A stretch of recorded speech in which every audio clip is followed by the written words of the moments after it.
wannan abin ya bani da ya wallahi Allah ku wallahi ka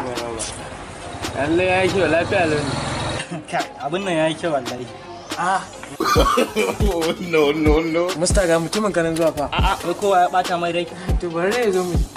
ba fa dawa ya bata mai rai ne Allah ya haƙuri malam da Allah ka sake bata mai rai da Allah daga tambaya da Allah malam na gaya ma ka kyale ni ko kyale ni da Allah abun ba na daukar zafi bane baba daga tambaya Alice kawai na sa abin da ke damu shi ba dai uban shi na rayuwa baki ciki bai gama ganin shi ba mu dai kaga yanzu mu sa ƙananan kaya mu sa manyan kaya kuɗi ga su nan sai dai mu ɗauka mu kashe amma kai ga kanan ko da yaushe kana da uban bai ma da amfani a wurinka yawa baba bari in baka shawara baba kana ji bari in baka shawara wallahi ba za ka taɓa jin daɗin rayuwa ba sai babanka ya mutu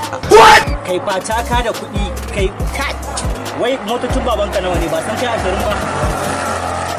Allah ba za ka taɓa jin daɗin rayuwa ba sai babanka kaga da ya mutu ka duba ka gani da ya mutu kai ne babba ga kuɗi ga 'yan mata ka duba kai fataka da kuɗi haka ne sa gidanoni kai wani abu ma sai kai ka gani da kanka kai dai ka bari kawai shine nake baka shawara masa kai kana nan mu ka duba yanayin mu shine ba sa muke ba shawara ko sa kananu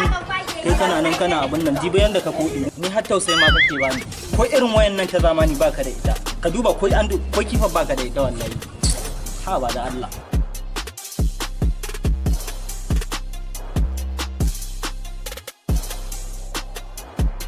da ke tunani ka gani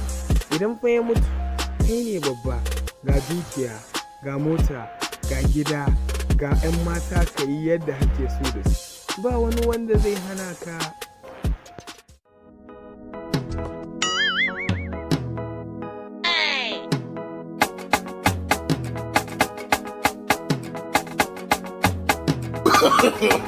no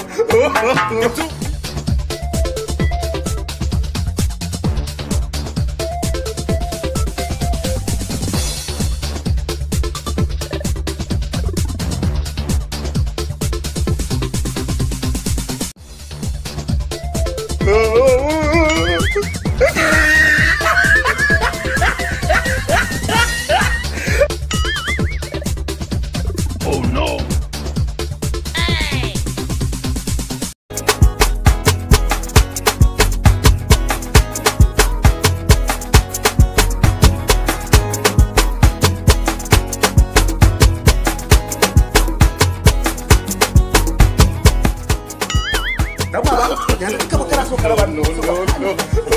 Baba gani ne ta kayan su ba.